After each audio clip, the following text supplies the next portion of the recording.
Fala galera, beleza aí com vocês? Bom dia, Stor. Bem, e você? Bom, tá bem. Vai Que chegando bom. mais, vai chegando mais perto de sexta-feira, sábado, assim, o ânimo já aumenta. Com certeza. Embora a situação fique a mesma em casa, mas pelo menos já dá aquela sensação, hoje, oba, posso dormir até mais tarde, não tenho nada para fazer, embora esse nada é relativo, porque você sempre acha coisa para fazer, né?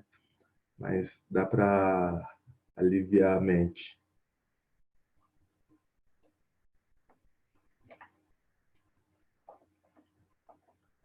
Ô Caetano, me explica aí qual que é essa questão da brincadeira com o Neymar, que eu vi que ontem um monte de gente postou essa brincadeira com o Neymar, postou um monte de foto aí do Neymar. Que brincadeira que é essa aí? Eu tô boiando nessa Então, parte. senhor, um monte de gente colocou essa fotinha do Neymar de perfil que fala que dá sorte. É só pra zoar mesmo. Fala que dá Ah. sorte pra ele jogar bem, pra ganhar Champions, tá ligado? Os caras não Que é perdoam, o mano. moicano dele. Eu acho que o Neymar é um jogador que mais mudou de penteado na história, velho, do futebol.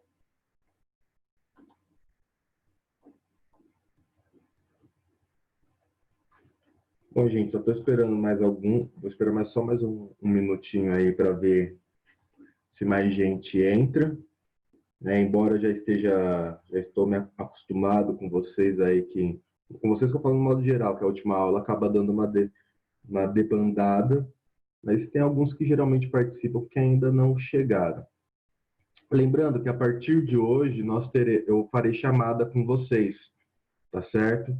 E aí, que já aconteceu em algumas salas e conforme foi acontecendo, eu estou avisando.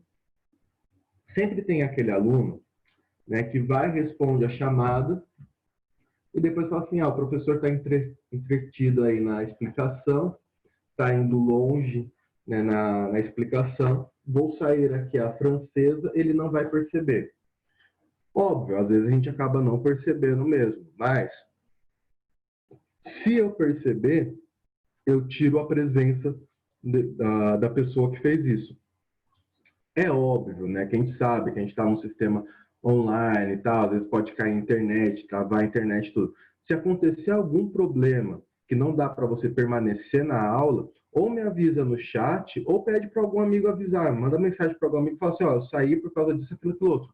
A questão justamente responder a chamada, ficar um tempinho e depois sair da aula, né? Aí isso que é complicado, mas se teve algum imprevisto, né, ou alguma complicação técnica, só me avisa que daí não tem problema algum, né? Pois bem, eu acho que não tem mais, teria mais gente aí para entrar, mas vamos começar, que hoje tem bastante coisa para a gente ver aí. Eu não quero ultrapassar a boa vontade e o tempo de vocês. Deixa eu compartilhar a tela aqui para vocês verem a chamada. Então, gente, para responder, aqueles que tiverem com o microfone funcionando, por favor, responda via áudio mesmo, tá?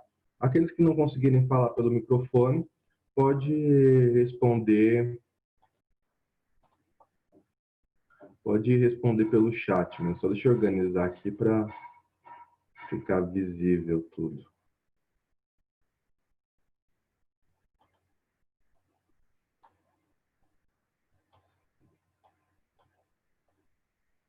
Gente do papelão, né?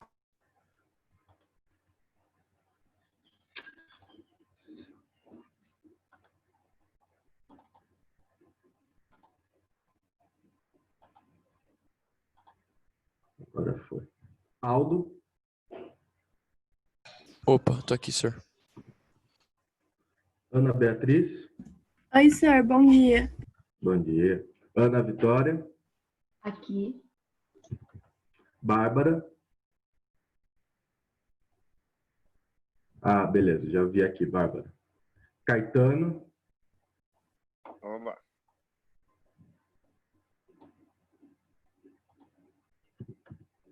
Henrico, Gabriela, Giovana, Gustavo, Leandra, Jennifer, Aqui, senhor. Júlia, Presente.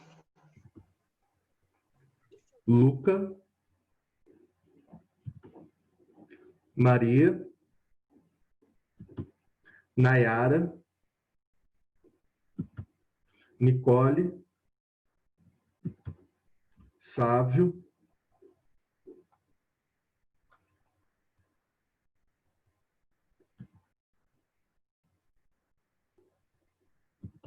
Stephanie,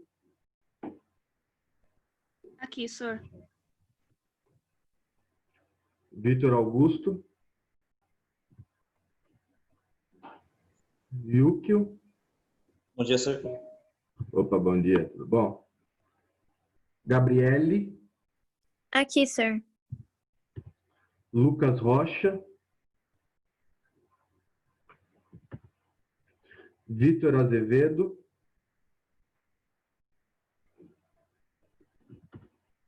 Luiz Gustavo.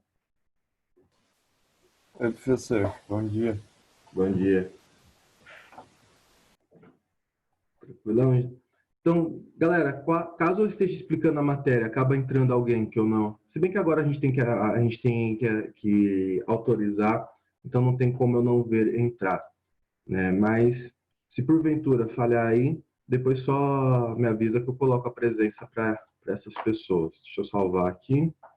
Lembrando, gente, que a presença, né, além da questão, né, de toda a questão protocolar, a presença eu tô considerando para aquele ponto extra.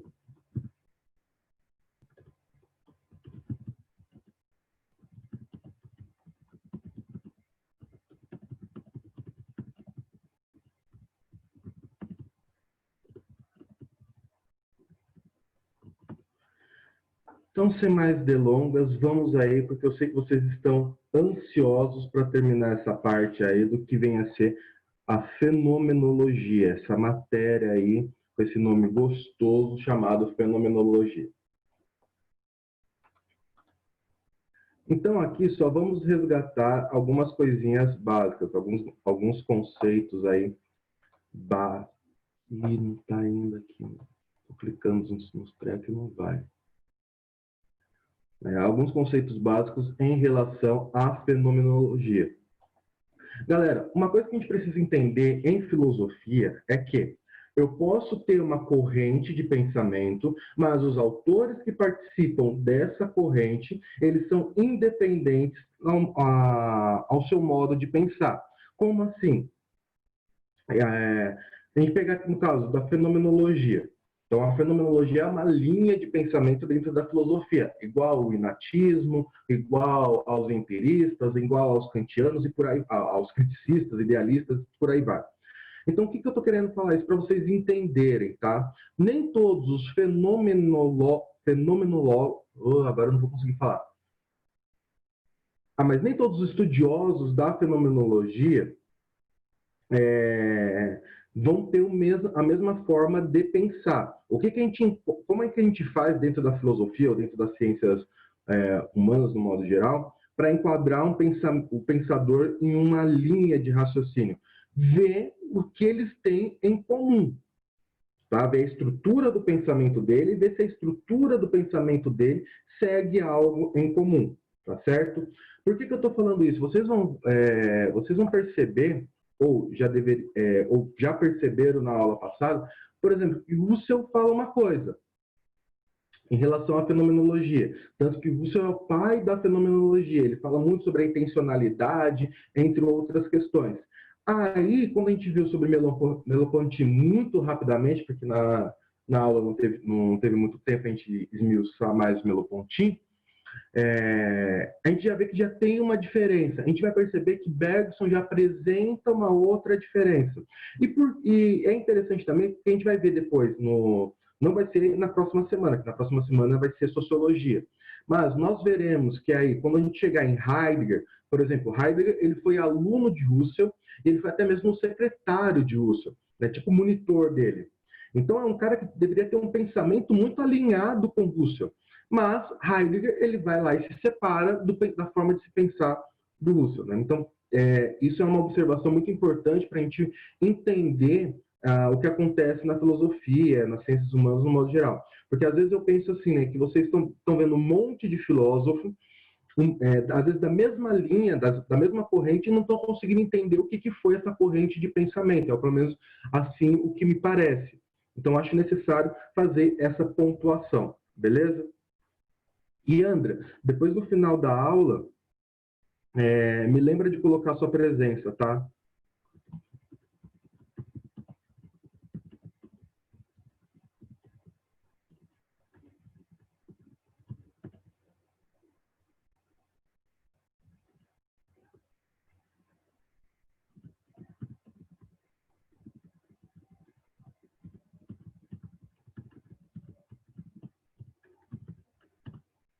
Então, vamos lá. O que nós precisamos lembrar sempre da fenomenologia? Né? É que a fenomenologia ela surge no momento em que nós temos o discurso científico, aquilo que nós podemos chamar de cientificismo, muito exacerbado no mundo. Tá? Então, o que a gente vai ter aqui? Que a ciência ela vai se preocupar em dar as respostas, em dar todas as respostas para a humanidade. E aí, o que eu tinha falado na aula passada é que acabou ficando para a filosofia, como parte da filosofia, a responsabilidade de estudar sobre a lógica e estudar sobre a epistemologia, ou seja, a teoria do conhecimento. Só que aí nós vimos que a partir do século XX, tudo, começa a surgir a psicanálise, né? A psiquiatria, a psicologia e tudo. E qual que é o pressuposto da psicanálise, ou da psiquiatria, ou da psicologia, né? Vamos trabalhar aqui da psiquiatria e da psicologia. É entender o funcionamento da mente humana, da psique humana. Em outras palavras, a gente poderia falar o seguinte, que os psiquiatras e os psicólogos estavam virando para os filósofos falando assim, olha, teoria do conhecimento não é mais uma disciplina da filosofia. Agora nós criamos uma ciência que vai estudar e analisar o processo, melhor dizendo, vai estudar e analisar toda a mente humana, toda a psique humana. Tá? É nisso, então, que vem Husserl, cria a fenomenologia. Tá? O que vem a ser fenomenologia? Né? É o estudo do fenômeno. O que é o fenômeno? A coisa em si. Beleza? Então, lembra lá em Kant, né? Gente, isso é muito importante. Para vocês terem uma boa noção de fenomenologia, a gente precisa sempre acabar retomando um pouquinho de Kant, tá? Que a maioria dos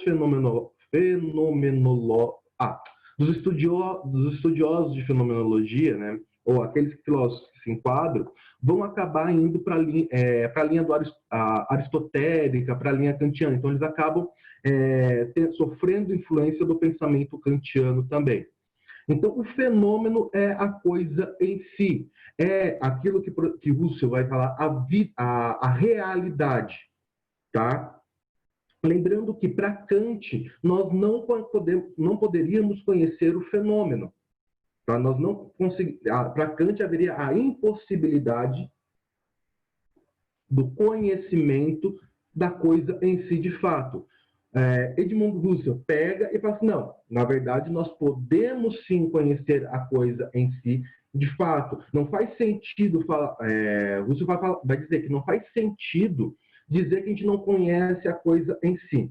Tá? Lembrando sempre, galera, que o que a gente está falando agora, vocês precisam abstrair muito, porque a gente está falando tudo em um processo que acontece na nossa mente. tá? Lembrando que Russell ele desenvolve a fenomenologia para bater de frente com a psicologia, ou melhor, diferenciar os papéis da filosofia e da psicologia, tá certo? Lembrando que só que eu só estou retomando para poder falar sobre a fenomenologia de Bergson, tá certo? Aqui, alguma dúvida em relação à fenomenologia ou que a gente estudou na semana passada?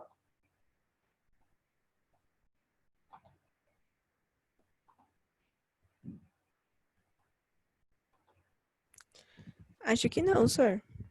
Beleza, então. Só deixa eu responder aqui duas mensagens que tinha me mandado no particular no chat aqui e já continuo.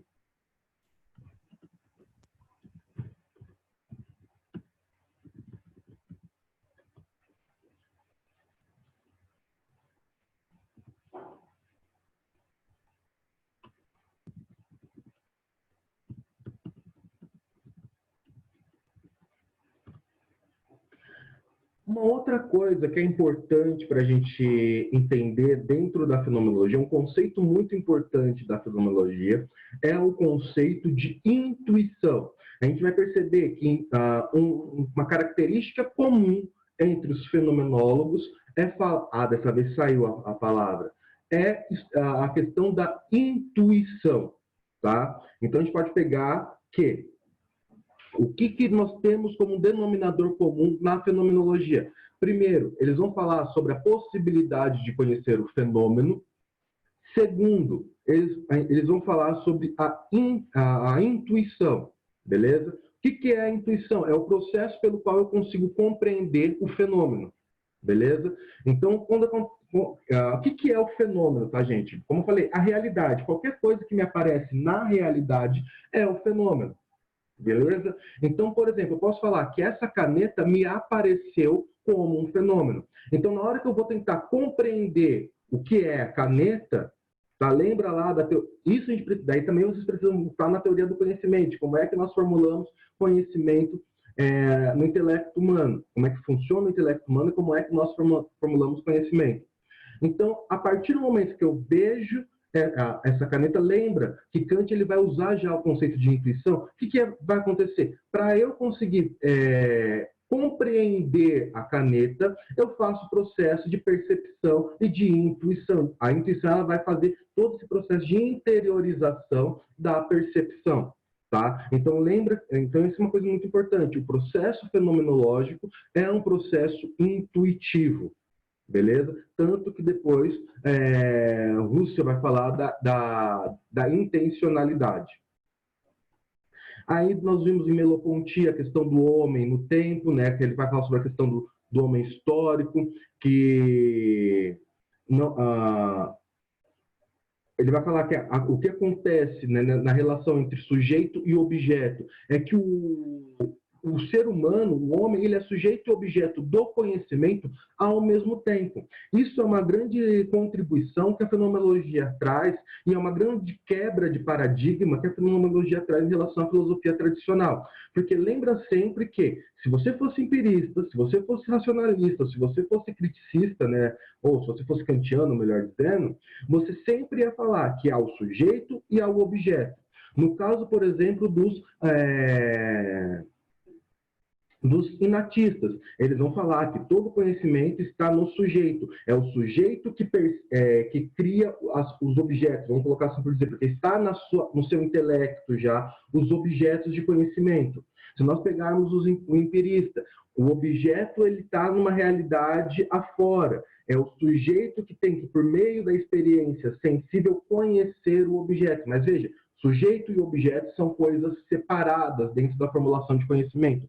Na fenomenologia, a gente tem essa quebra. Sujeito e objeto é a mesma coisa. Por quê? Aí entra aquela questão que eu falei na aula passada. Da mesma forma como eu posso compreender vocês, tá? Em outras palavras, da mesma forma que vocês podem ser um objeto de compreensão, né, do meu processo compreensivo, eu estou sendo objeto de compreensão de vocês. Pode ser que a compreensão não seja tão perfeita assim por causa da forma como está a explicação. Mas veja bem, até mesmo o próprio processo de vocês quererem entender a matéria, né, se apresenta. Eu estou me apresentando como objeto de conhecimento de vocês. Tá certo? Então, o que a fenomenologia traz é justamente isso. Se a gente fosse colocar uma seta, seria aquela seta com duas flechas, tá? Porque agora sujeito e objeto estão interligados. Pois bem,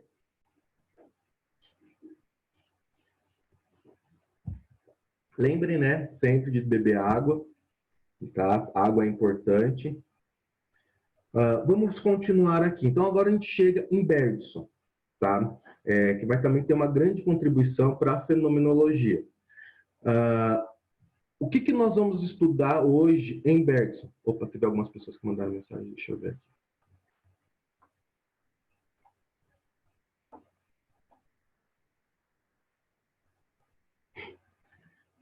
Lembrei que antes das férias vocês falaram que eu lembro vocês de beberem água, né? Então, é importante ressaltar sempre isso. Ô Luiz, então, acho que você tem que ligar lá na escola e pedir a apostila, porque o que acontece? A apostila de filosofia e sociologia, ela é anual. Então, pode ser que nessa leva que eles pegaram do segundo semestre, justamente por causa disso não veio a apostila de filosofia. Daí você tem que pedir lá na escola, tá? Daí dá uma ligada lá e pede. Beleza, professor, eu faço isso sim, eu ligo lá. Tá bom. Eu ligo lá. Então, vamos lá, galera. Voltando aqui. O que a gente vai estudar, então, em Bergson? A metafísica dele, o pensamento metafísico dele, a compreensão dele sobre o tempo, a visão dele sobre moral e também o entendimento dele em relação à memória. Algumas informações que é interessante a gente falar sobre Bergson, né? Então, Bergson, ele pega aí ele pega aí o auge, né? Se pegar assim, o auge do pensamento cientificista, né? Do meados do século XIX e aí também do meados do século XX, que é onde tem bastante ênfase, tá? Principalmente aí com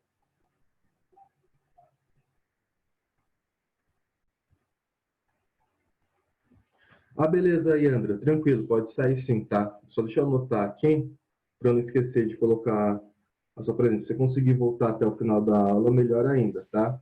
Eu acho que dá pra voltar, porque ainda é 11h26. Acho que não vai demorar tanto. Se for atualização, vai um Não tá tempinho. maluco, senhor? Não pode.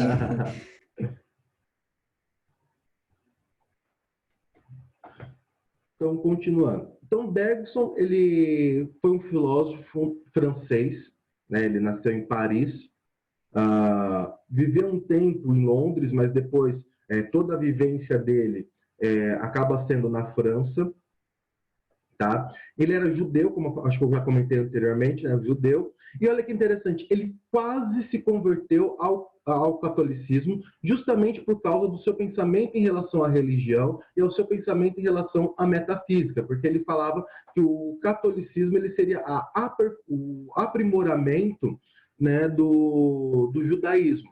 Por que ele não se converte? Porque ele começa a perceber o antissemitismo, né, a presença muito latente do antissemitismo, e aqui, infelizmente, né, dentro da Europa, o antissemitismo ele era também defendido pelo catolicismo. Né? Então, por causa desse antissemitismo e por causa até mesmo da defesa que o catolicismo fazia do antissemitismo, ele acaba não se convertendo. Então, só aqui a título de curiosidade. Se vocês olharem na apostila, ele foi prêmio Nobel de Literatura em 1927, então a gente já percebe que esse carinha aqui que nós vamos estudar não é pouca coisa, beleza? Mais uma vez, eu saliento a importância também de vocês verem os vídeos que eu coloquei lá. O professor, é um professor da USP, né, que está falando nesse vídeo. São 3 vídeos curtinhos também, eu acho que se juntar os 3 vídeos não dá 20 minutos. E ele explica de uma maneira bem sucinta também o pensamento de Bergson, né? Em especial a questão do tempo, da intuição em Bergson. Então vamos lá, vamos começar a falar sobre essa questão da metafísica positiva. Metafísica positiva por quê? Então vamos lá. Quando a gente fala sobre positivismo, geralmente a gente pensa em duas coisas. Ou a gente pensa em ciências positivas, ou aquilo que a gente chama de ciências experimental, ou se não a gente fala sobre positivismo de Augusto Comte. Tá? Nesse caso, é o positivismo de Comte. Tá? Então, Bergson ele vai se aproximar muito das ideias do positivismo de Comte. E alguém deve estar pensando assim, mas professor, não é contrário, né, a ideia da fenomenologia aceitar o positivismo, uma vez que a fenomenologia ela busca criticar a ciência? Calma aí, vamos por parte. Lá, a fenomenologia realmente surge no momento como uma crítica ao pensamento, ao cientificismo, tá? Mas ela não critica a ciência em si. Ela critica essa pretensão da ciência em querer dar todas as respostas possíveis e cada vez mais esvaziando a filosofia. E, em especial, a fenomenologia ela surge quando o Husserl desenvolve para bater de frente com a psicologia, tá certo? Nesse campo, a gente está querendo falar, quando a gente fala sobre o positivismo, lembra que o positivismo de Comte é um positivismo sociológico, tá? Então, aqui, a gente pode defender a tese de que Bergson ele queria trazer um rigor científico para a metafísica. Porque nesse momento, e vocês vão poder perceber, a partir da filosofia contemporânea e tal, se há um grande esvaziamento da metafísica. Né? As pessoas começam a parar de pensar sobre metafísica.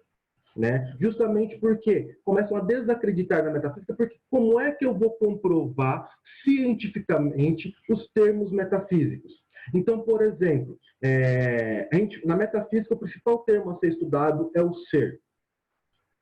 É uma questão milenar na metafísica falar sobre o ser. Cada autor que buscou falar disso trouxe a sua interpretação. Agora, imagina você, no século XIX, século XX, querendo falar sobre o ser, sobre essência, sobre substância, num mundo que você tem que comprovar as coisas cientificamente.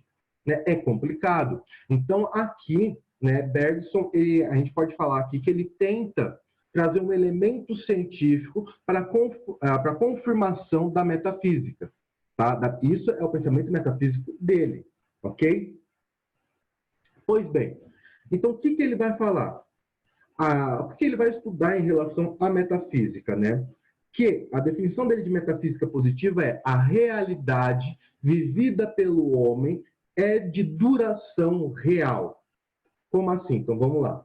Primeiro, quando ele fala de duração real, né, vem aquela ideia que a gente pode voltar aqui, né, de que da fenomenologia de que o que eu vejo é o mundo em si, tá?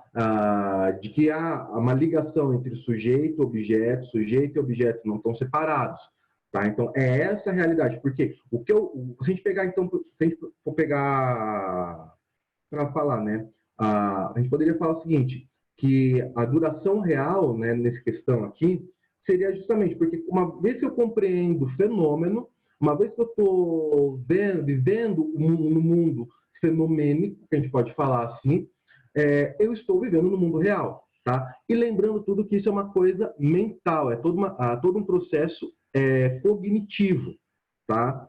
Então, o que vem a ser a realidade que ele coloca? Seria o impulso vital, aquilo que ele vai chamar de elan vital,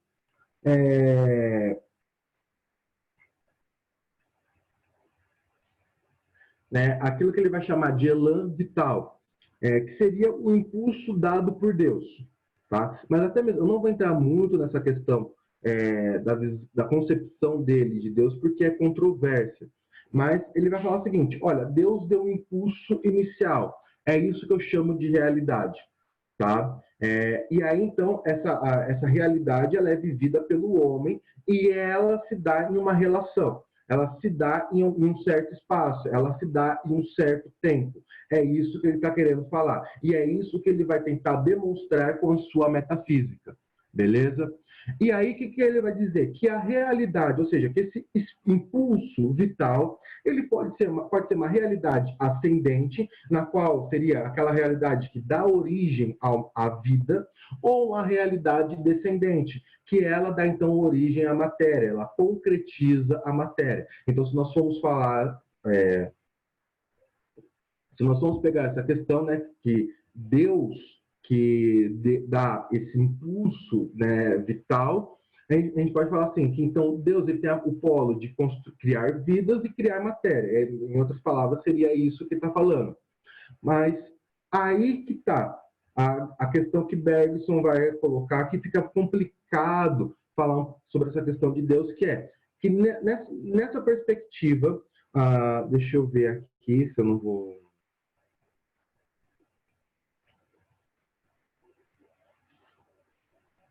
Que nessa perspectiva de que a realidade vivida pelo homem é de duração real, eu tenho, então, a conexão da experiência com a intuição. Em outras palavras, viver é experimentar, tá? Dentro da visão de Bergson, né? Então, o que ele vai estar afirmando aqui? Que a experiência da vida, em outras palavras, que a vida é uma sucessão de experimentar novos fatos, experimentar novos fenômenos. Mas como é que eu percebo os fenômenos? Pela intuição. Por isso que, então, ele vai falar que a realidade, né, essa realidade vivida pelo homem de duração real, né, a gente pode trazer que ele faz a conexão entre experiência que o homem tem de ver os fenômenos e a intuição, de perceber, de compreender os fenômenos. Tá? Então, veja só, que ele não vai falar assim, o ser humano só vê os fenômenos e não compreende. E não, ele vai associar isso. Mas a experiência, ele vai falar a experiência da realidade, do mundo em si, da coisa em si. Mais uma vez, galera, tá tranquilo para vocês entenderem ou ainda está confuso? Né? Vocês estão conseguindo absorver a explicação ou tem algum ponto da explicação que vocês não estão conseguindo entender? Eu tô acompanhando, senhor. Tá indo. Tá indo? É bom, porque como eu não consigo ver a cara de vocês, eu não consigo saber se vocês estão com aquele ar, tipo, não estou entendendo nada, não estou entendendo, mas vou fingir que estou entendendo, mas beleza, então. Mais uma vez, qualquer dúvida, vocês podem ativar o áudio e me perguntar, ou fazer via chat, beleza, gente?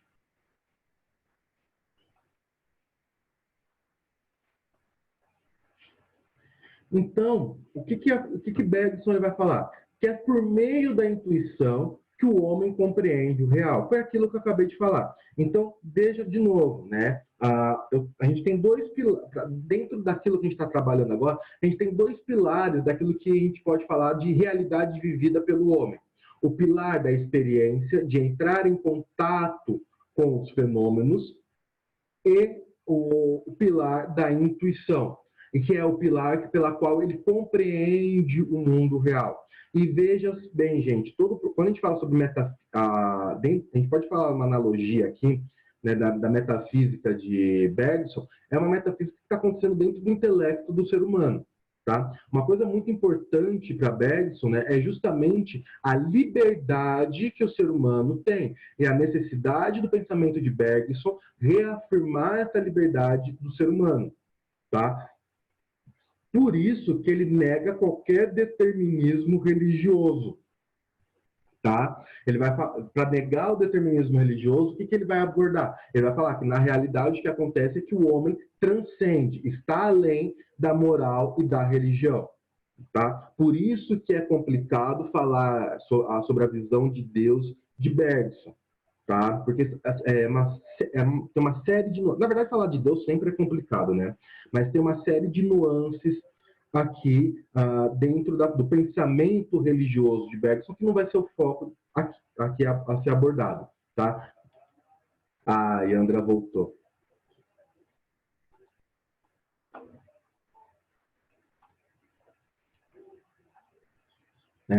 Então, veja bem, E outra coisa que a gente precisa entender, que eu estou sempre martelando na mente, que nesse caso é um pensamento metafísico que acontece dentro da caixa, dentro do corpo do ser humano, beleza? Então, sempre entendam isso, né? Nesse caso aqui de Bergson, é um processo mental, tá? É uma metafísica mental. Por que eu estou falando isso? Porque quando a gente ouve muitas vezes sobre metafísica, a gente muitas vezes pensa, sobre uma visão de céu ou uma realidade totalmente diferente. Porque se a gente pegar a metafísica, o termo metafísico é aquilo que está além da física, né? Então, é natural a gente pensar uma realidade que transcende a realidade física.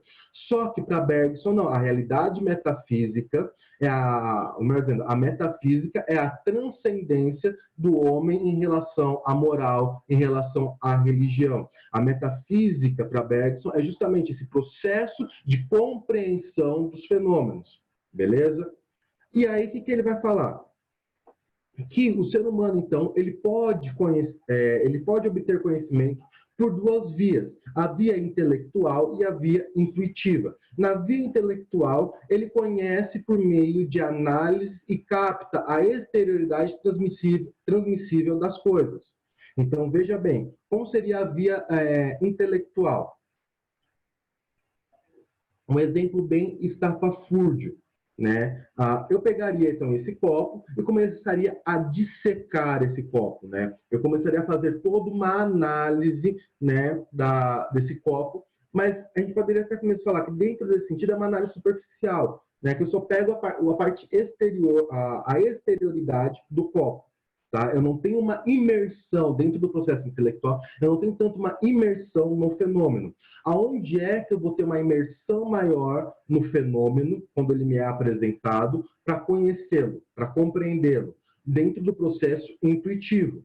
Porque no processo intuitivo, então, penetra no interior do real, tá? E capta o que ele tem de único e de inexpressível. Então, é somente no processo, a gente pode falar que é com o processo intuitivo que eu vou realmente, de fato, compreender o fenômeno, tá? Para vocês tentarem entender, não sei se seria um bom exemplo, mas vamos tentar seguir nessa linha. Você está lá, vamos supor que você está lá fazendo a sua academia lá, ou você está fazendo sua caminhada, foi fazer compra, comprar o pão francês. Então, você saiu para a rua. Aí você está andando, tal. Daí você vê uma pessoa, né? Vamos colocar assim, no caso dos meninos, vem uma mulher muito formosa, no caso das meninas, vem um homem, desculpa, muito formoso, e fala assim, o bem aparentado, ou seja, vamos pegar uma outra questão, vê uma pessoa de terno, gravata, paletó, essas coisas assim, maleta, assim, já começa assim. Por meio do processo intelectual, o que você vai falar? Esse cara deve ser um executivo, esse cara deve ganhar bem, né? Esse cara deve ter uma profissão de prestígio. Isso foi um processo intelectual, né? Porque eu só captei aquilo que a coisa está me transmitindo, o exterior da coisa. Eu não me aprofundei, eu não entrei de fato no processo compreensivo da coisa em si. Aí sim, se eu fizer, para fazer isso, eu tenho que fazer um processo intuitivo.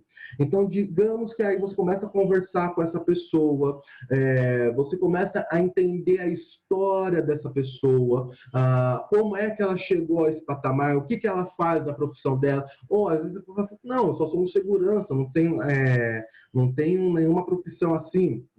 Só um exemplo, tá, gente? Eu estou exagerando aqui, mas só para vocês entenderem. Então, veja que o processo intuitivo, eu tenho a questão de ir mais a fundo na compreensão do fenômeno, beleza?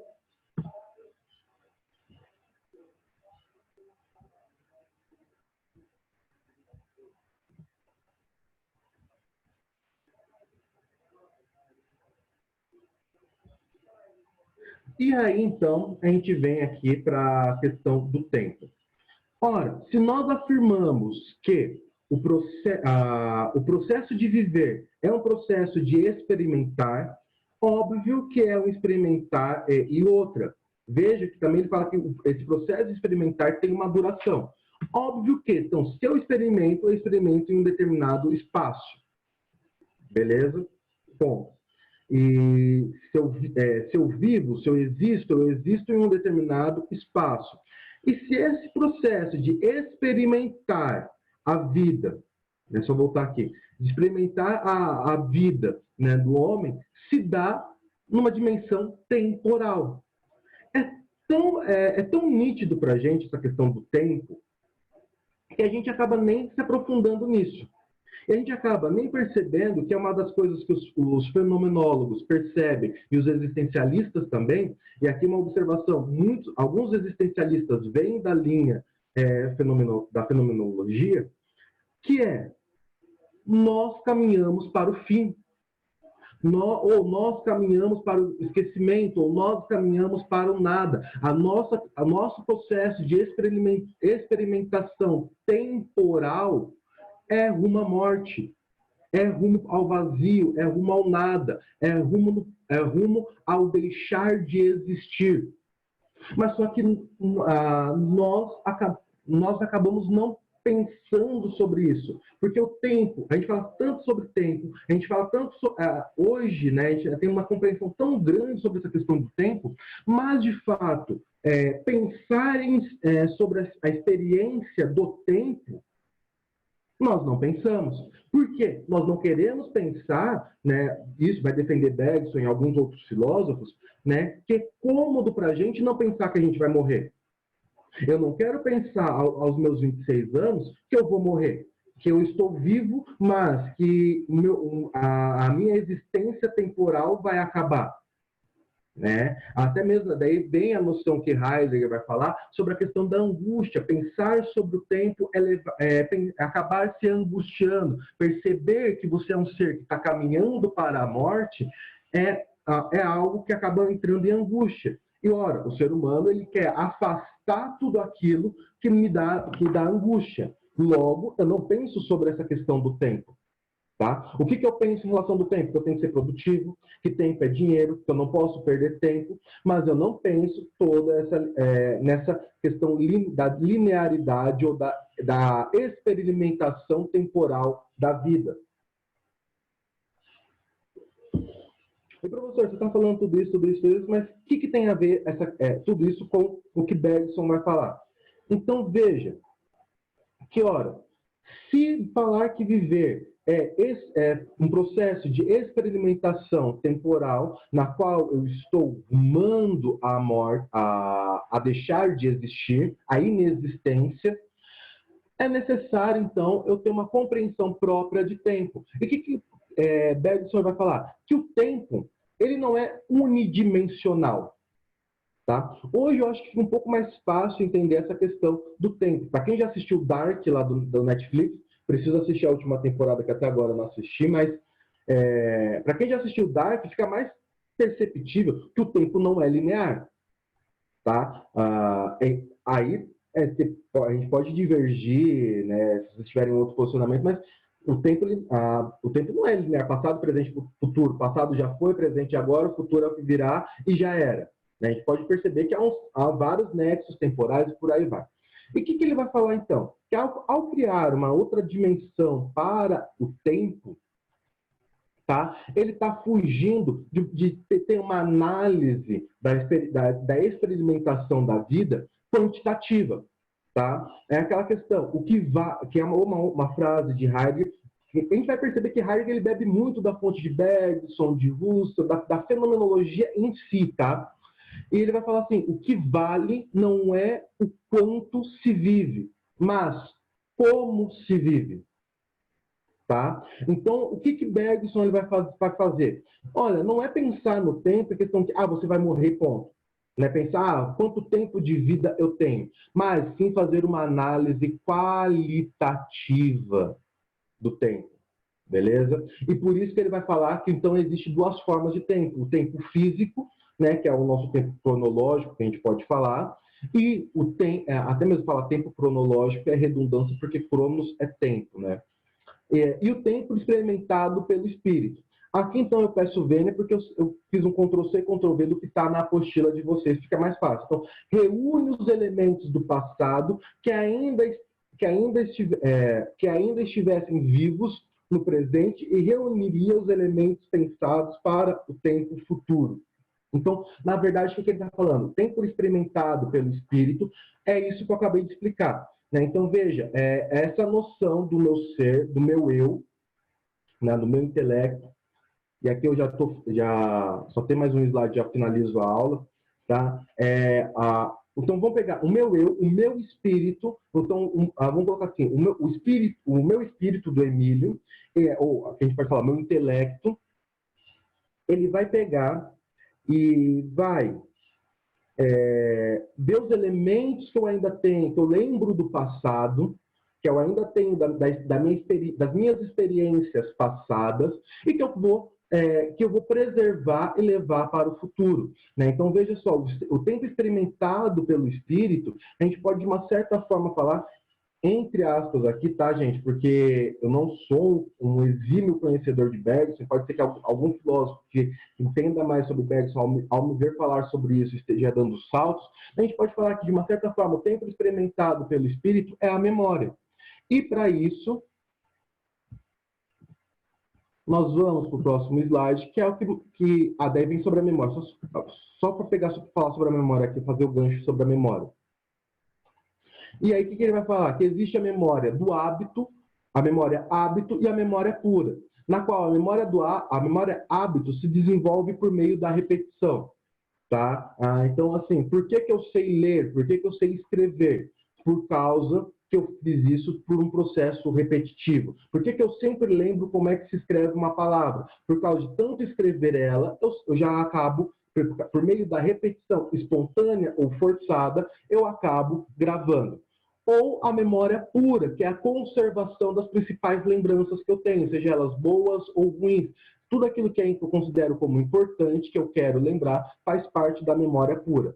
Aí, então, na moral em relação à moral, queria falar da moral fechada e da moral aberta, é que a moral fechada é quando, então, uma sociedade faz um acordo sobre aqueles valores que os indivíduos precisam ter para viverem nelas. E a moral aberta é quando, então, o indivíduo ele cria novos valores que rompem, tá, com o que foi estabelecido pela sociedade anteriormente. Então, ele acaba criando um novo pensamento ético. Beleza? Galera, aqui, então, em relação ao pensamento de Bergson, alguma dúvida? Achei tranquilo, senhor. Sem dúvidas, Beleza? por enquanto. Eu acho que é assim, né? Conforme, se vocês forem fazendo o processo da história da filosofia, desde o primeiro ano até o segundo, tá? Que a gente vai trabalhando no segundo, fica um pouco mais fácil a gente compreender esses filósofos contemporâneos. Porque esses filósofos contemporâneos, eles bebem muito da fonte dos filósofos modernos e dos filósofos clássicos, tá? Então, você tem uma boa base aqui de filosofia moderna e clássica, dá para entender bem essa questão dos filósofos contemporâneos. E aqui a fenomenologia, ela bate, né, na questão da teoria do conhecimento, que foi uma matéria que a gente estudou recentemente no ano passado, ok? Então, galerinha, agradeço aí a participação de todos.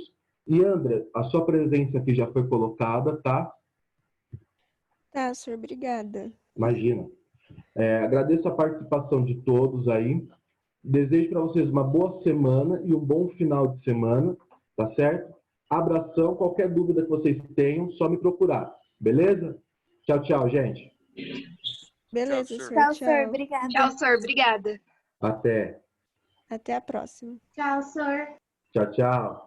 Olha a água aí.